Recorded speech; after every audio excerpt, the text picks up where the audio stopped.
Welcome to Threading MS Journeys, a podcast for people recently diagnosed with MS. I'm your host, Anthony Lobosco, and I was recently diagnosed with relapsing remitting MS in March of 2023. This week is really exciting for us for a couple of reasons. Number one, we have an awesome guest on, Kathy Chester, and I'll introduce her in a second. But the second reason is Kathy is our first guest, besides myself, that was in episode 1. Kathy, you are going to love Kathy because she is a resilient individual who manages multiple health conditions, including multiple sclerosis, rheumatoid arthritis, and epilepsy. Kathy is an inspiring person, inspiring woman with a podcast called Move It or Lose It. And if anyone thinks MS holds people back, you got to reconsider it and you got to listen to this because she actively promotes healthy living, movement, nutrition, and provides support for newly diagnosed women. And if that wasn't enough, she is writing a book. Oh yeah. And she has 5 children. Okay. So today, Kathy is going to share her MS journey with us, highlighting the importance of acceptance, support, and exercise. She's going to discuss her experiences managing symptoms and balancing nutrition and lifestyle. It was a great conversation, but we split this into 2. So this is the first of a 2-episode series. So stay tuned for part 2 next week. And if you like this conversation and think someone else will too, hit this subscribe button so you can get all of our latest episodes. Hi, Kathy. How you doing? Hello. Great. How are you? Doing great, thanks. Thanks again for coming on. You bet. So why don't we start by, if you can share your initial diagnosis and what those early experiences were like for you. Sure. Absolutely. So I was diagnosed back in the 90s, late 90s, first off with rheumatoid arthritis. So that was my first one. And he did tell me at the time, like, I know what this is, but I would like it if you would at least go see a neurologist and get some other tests, because I feel like there might be something else going on. And having never been sick, I was like, yeah, I'm good. I'm okay. And so I just kind of thought, I'll deal with it later. Rheumatoid doesn't really hit you till you're old, so I'm good. And then, I didn't really think too much about the numbing in my feet and hands and shins and things. I just kind of let it go, didn't tell anyone about it. And then I woke up Mother's Day, and I had my first child very young. We don't need to go in that today. That's a topic for another time. And so then I woke up and I'm like, something's in my eye. I can't see anything. It's gray. And so, like I told you before we started, I feel like for our newly diagnosed patients and for clients, it's always on a special day, whether it's a birthday or whether it's a holiday. It just always seems to fall on that. So I finally say, yes, I'll go to the ophthalmologist. And what I didn't know is that it's very common that an ophthalmologist will be the person to diagnose an MS patient.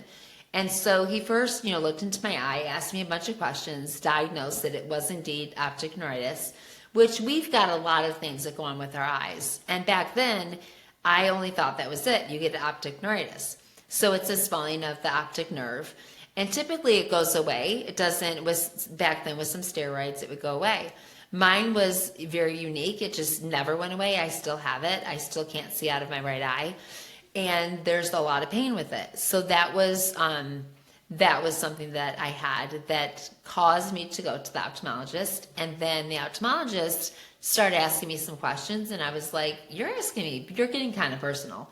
So he seemed to have all these ideas like, do you have numb spots? And I'm like, what do you mean? He's like, anything in the hands, tingling. And I was like, no. He's like, you sure? And I'm like, dang it. Okay, maybe a few. And so he's like, that's what I thought. And so we talked a little about multiple sclerosis, but I still couldn't wrap my head around that. Like, what are you even saying? So he said, I'm just going to send you to our big hospital here where I'm located is Beaumont. So there's 2 big Beaumont hospitals. And they sent me there, and immediately the lumbar puncture, and then, of course, the MRI. And so, unfortunately, I had had it for so long So don't do what I did. I didn't go to the doctor for so long. They found at least 30 lesions on my brain. So I definitely Wow. had that in high school. And looking back, and I think a lot of us newly diagnosed, as we go through a couple of years, you can kind of see like, oh, that makes sense now. Because I had this, I had this happen and now this makes sense as we learn about the disease, right? So that was kind of the beginning of multiple sclerosis for me. Wow. Yeah. I mean, it's terrifying when you don't know what it is initially, but it's almost like you feel better when Right. it actually has a name. Yeah, definitely. Absolutely. And, it's funny because my grandfather had it, but he was so old that we never knew that that's what it was. We put it together later. My aunt had it, but she was in Canada. So she never even got an MRI till it was so far gone that there really wasn't a lot of hope. And I was too young. I didn't really understand what she had. And so MS was such a foreign concept that I didn't really get. So I think that, it's just such a big thing. It's such a confusing thing for us. And back then, it was something that there was no internet. We didn't have the internet to search. We waited like snail mail for like Yeah. the Adventist Society's newsletter to come out to tell us what was happening. And there wasn't a lot that we really knew. We were waiting for Avonex, and that was what I started on. And it was like waiting for some medications to come in. And so those were kind of like the highlights of things coming. I think Avonex might have come out in 2000. I might be wrong about that. It might have come out earlier. And then the big news was, waiting for Tysabri to come out. That was like the big, it's going to like heal us all. And so, those were back in the olden days when it was like, you didn't tell anybody about it. You were very secretive. Right. You told your family like a little bit, and you did not tell your employer. You did not tell No. them at all. You were terrified of losing your job, losing your family, your kids. So it was a very different time. And Yeah. support groups, terrifying. Our first support group was literally at a scooter shop. So we'd be sitting there looking over at these scooters thinking, are they just getting them ready for us? Or what are they doing with these? So it's just a very depressing place to go. I always kind of say, if you've ever gone to an adult child of an alcoholic meeting, those are extremely depressing. That's kind of what they were like back then. Yeah. So where now they're so different and I know we'll get into that later, but so different than how it was back then. Yeah. You're absolutely right. And, you answered my next question, which was going to be some of the challenges, but looking back on, 1996, the late 90s of when that diagnosis happened. And look, think about when that was happening when your grandfather or, Right. anyone back in the 70s or even 60s, what that was Right. like too. It's just night and day. And that's Oh, yeah. something that, newly diagnosed people like myself Uh-huh. in 2023, 2024, Yeah. it's a whole different ballgame. We still have a way to For go, sure. no doubt. Yeah. That's why people like yourself, people like me, up and coming with my podcast and everything, creating Yes. awareness. But that being said, it's a much different world, and I think we all Yeah. need to appreciate that, and we all appreciate everything that you guys have done for all of us, no doubt. How has your journey with MS influenced your decision to start your podcast, Move It or Lose It? Sure. Well, actually, I always had wanted to do a podcast. And once I was diagnosed with MS, it wasn't, everybody's got something different. I always say someone next to you could have it for 2 days and they could be in secondary and not walking. I could Yeah. have it for 20 years and, run 2 miles or 3 miles. And so we all have it different. I always wanted to do a podcast. And I think once I knew that I had MS, numbers were the first thing to leave me. I could not count to save my life. And any sort of, I love to write. I could not write I would write a paragraph and I was like, everything was a run-on sentence. So that was difficult. Speaking was not. That was not difficult. Those were things that were easy. There were just things that were tough for me. Like my clients, their movement is tough, but but cognitively they do well. So we're all a little bit different. Yeah. So, I think that's like Move It or Lose It for me. I wanted to do a podcast and I wanted it to be something very meaningful. And I also didn't like the podcasts where you'd have like you and your best friend. And like, let's say we were doing it and we're best friends and we're laughing about something that we went out last night and we had a great time. And there's an inside joke, but no one else has any clue what we're laughing about. I never liked those, that it was like you're listening to it on the way to work and you don't know what's going on. So once I had MS, it just really inspired me to, especially really during COVID, more so, because I had more time to really focus on it. And what do I really want to do with this? How do I really want to market it? How do I want it to be? And I really kind of settled on, I want patients. I want people that are inventing things that are really, really cool for us, that make our lives easier, but are also just kick-ass neat. And then doctors, tell us more, give us some information, what's happening, what are we on the cutting edge of. So those are my like big things that I wanted to really make sure of, and also to bring out all the other autoimmune diseases as well, so that we're not like pigeonholed in just one. So I guess that's how it came to life. No, it's great. I love it. And you bring up a lot of great points here. Number one, I mean, do not underestimate, you don't, in terms of being relatable, right? And that was, at least for me, I haven't done as much research on everything that obviously you have. I mean, you have years of it, but podcasting and everything like that too.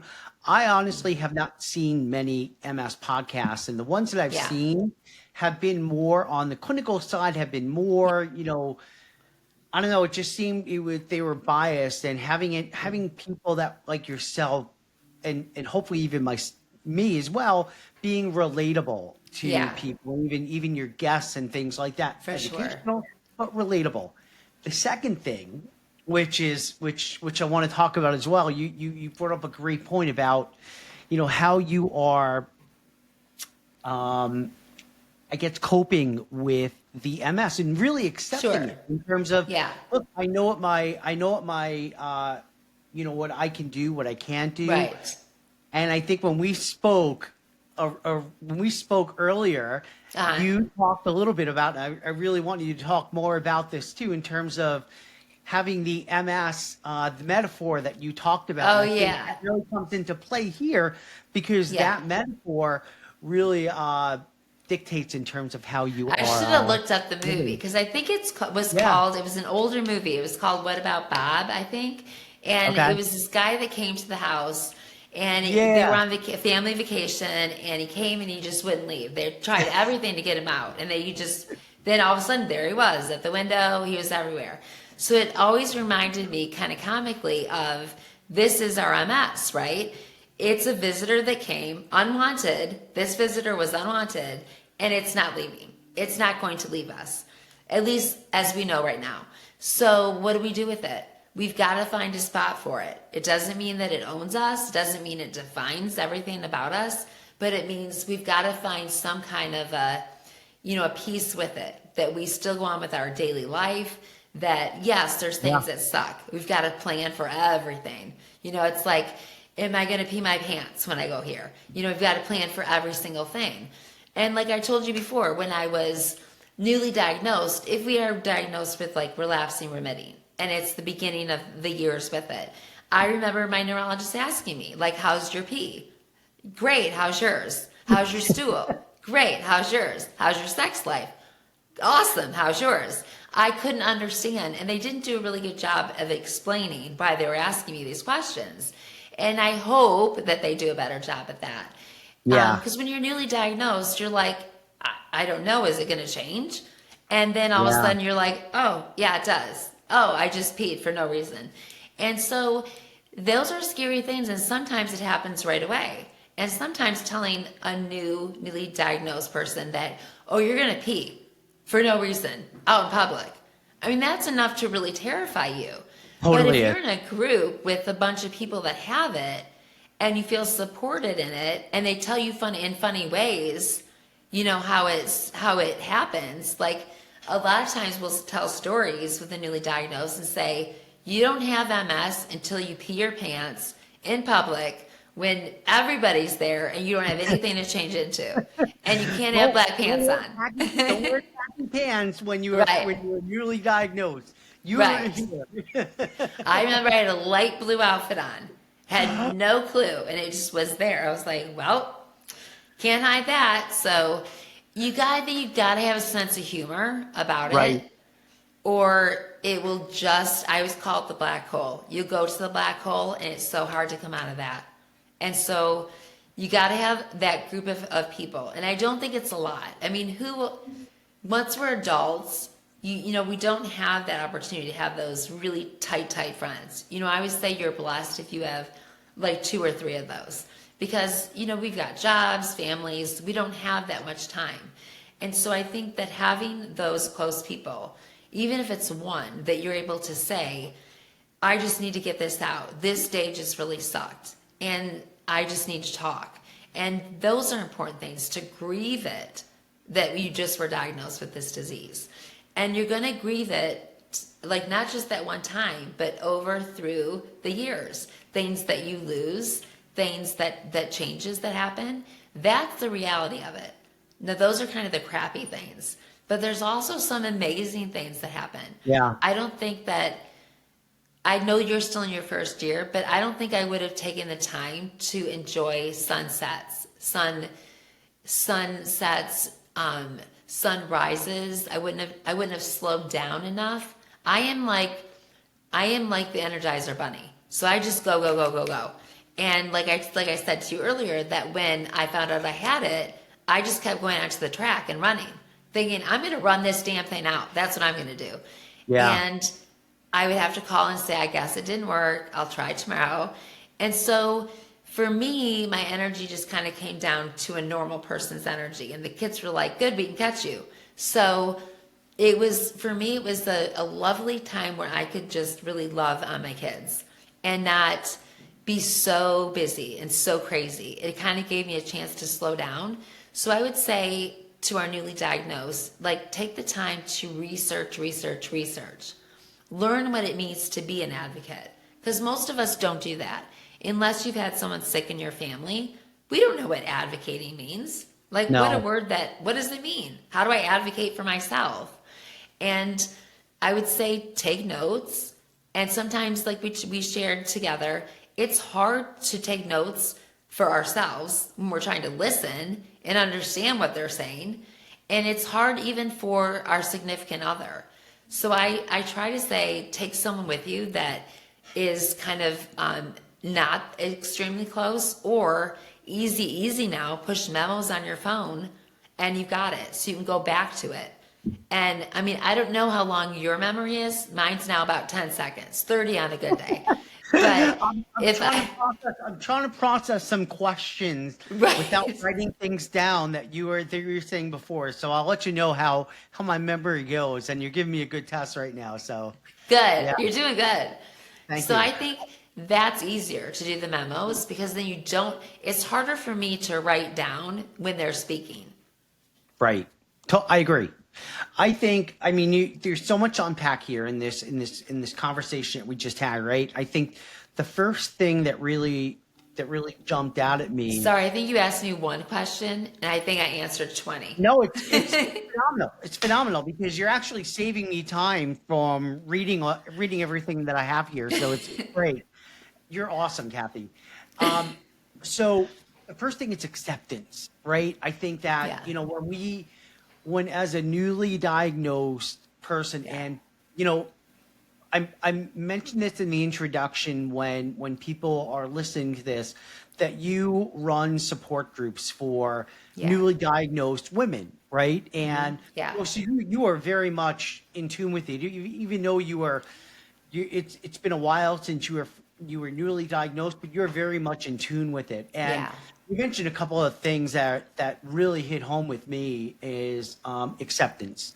Yeah.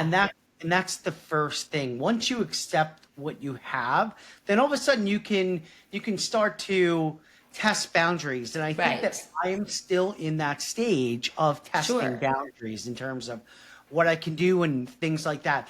We're a little different in terms of our symptoms. My main Uh-huh. symptom is trigeminal neuralgia. Okay. So it's a bit painful. Yes, If it is. stress and flare-ups do happen. Now, Yes. that being said, I've learned how to push the envelope and Yeah. what I can do and what I can't do, but But that is painful. it is painful. But to your point, that also stems back to having that house guest Yes. inside of you as well, right? Because as Right. you mentioned, we want to do certain things, but Yeah. that house guest that we have, which is MS, is going to be pulling us back or helping to set those boundaries Right. we may not have been used to. So Right. that's part of the acceptance. But also the other thing, and I think I'm doing pretty well with remembering this You stuff. are. I'm like, look at It's you. amazing.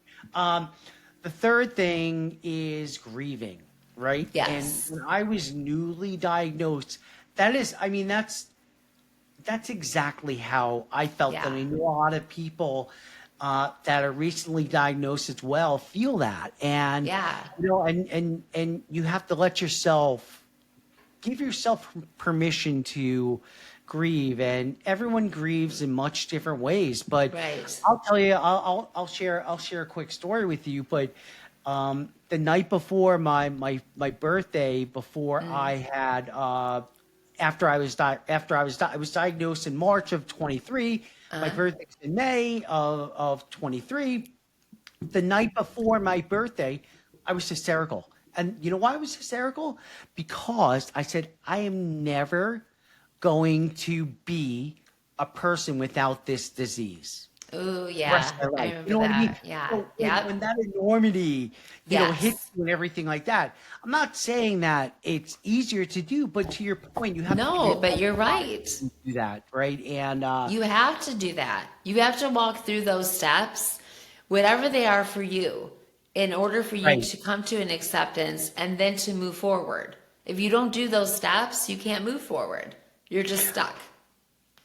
Right. And I think the best thing also, Kathy, and you may know this directly or inadvertently, but having people like yourself and support groups and everyone that shares stories where Yeah. you're like, oh my goodness, I felt this way. You feel that way Yeah. too?